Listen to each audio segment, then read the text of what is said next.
Hi, എൻ്റെ പേര് നൂറ. ഞാൻ മലപ്പുറം മേൽമുറിന്നാണ് വരുന്നത്. ഞാൻ ഡിഗ്രി കഴിഞ്ഞ സ്റ്റുഡൻ്റാണ്. 2024 ഡിഗ്രി കഴിഞ്ഞിട്ട് ഒരു 1 ഇയർ ഗ്യാപ്പ് എടുത്തിട്ട് നെക്സ്റ്റ് PG ചെയ്യാനുള്ള പ്ലാനിലായിരുന്നു. ആൻഡ് ഓൾറെഡി ഞാനൊരു ആർട്ടിസ്റ്റ് ആണ്. സോ ഈ ഒരു ഫീൽഡിൽ പോകാനും കുറച്ചുകൂടി താല്പര്യം ഉണ്ടായിരുന്നു. അപ്പം ഡിസൈനിങ്ങിനോടൊക്കെ ഒരു താല്പര്യം ഉണ്ടായിട്ടാണ് ഗ്രാഫിക് ഡിസൈനിങ് എന്നുള്ള സംഭവം ഒന്ന് മൈൻഡിലേക്ക് വന്നത്. ആ സമയത്ത് കുറേ ട്യൂഷൻസ് എൻക്വയറി നടത്തിയിട്ടുണ്ടായിരുന്നു. പക്ഷേ ഇപ്പം മലപ്പുറം, കോഴിക്കോട്, മഞ്ചേരി, കോട്ടക്കൽ കുറേ നടത്തിയിട്ടുണ്ടായിരുന്നു. ബട്ട് എന്തോ സ്കിൽസ് ഹബിൻ്റെ കണ്ടപ്പോഴാണ് കുറച്ചും കൂടി എന്താ അറിയില്ല, ബെനിഫിറ്റ് ഉള്ള പോലെ തോന്നിയതാണോ എന്താ അറിയില്ല. പക്ഷെ എന്തോ മൈൻഡ് ഇവിടെ ഓക്കെ ആയി. അങ്ങനെയാണ് സ്കിൽസൊക്കെ വരുന്നത്.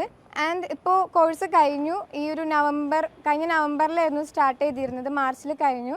സ്കിൽസിനെ പറ്റിയും ഗ്രാഫിക് ഡിസൈനിങ്ങിനെ പറ്റിയും പറയുകയാണെങ്കിൽ മെയിനായിട്ടും നമുക്ക് ആസിഫ് സാറും നിയാസറും ഉണ്ടായിരുന്നത്. ഇവർ ഒരു മെൻറ്റേഴ്സ് എന്നുള്ള രീതിക്കല്ല, ഒരു ഭയങ്കര ഫ്രണ്ട്ലി ആയിട്ടായിരുന്നു. ഇപ്പോൾ നമുക്ക് ഡൗട്ട്സും കാര്യങ്ങളൊക്കെ ഉണ്ടെങ്കിൽ നമുക്ക് മടിയൊന്നും കൂടാണ്ട് ചോദിക്കാൻ പറ്റും. നമുക്ക് ഏത് ടൈമിലും ചോദിക്കാൻ പറ്റും. ഉള്ള സമയത്താണെങ്കിലും നമ്മൾ ക്ലാസ് കഴിഞ്ഞിട്ടാണെങ്കിലും നമുക്ക് എല്ലാ ഡൗട്ട്സും ക്ലിയർ ചെയ്ത് തരും. ഒരു ചോദിക്കാൻ മടി ഒന്നും ഉണ്ടായിരുന്നില്ല. അത്രയും പെർഫെക്റ്റ് ആയിരുന്നു, ഭയങ്കര ഫ്രണ്ട്ലി ആയിരുന്നു.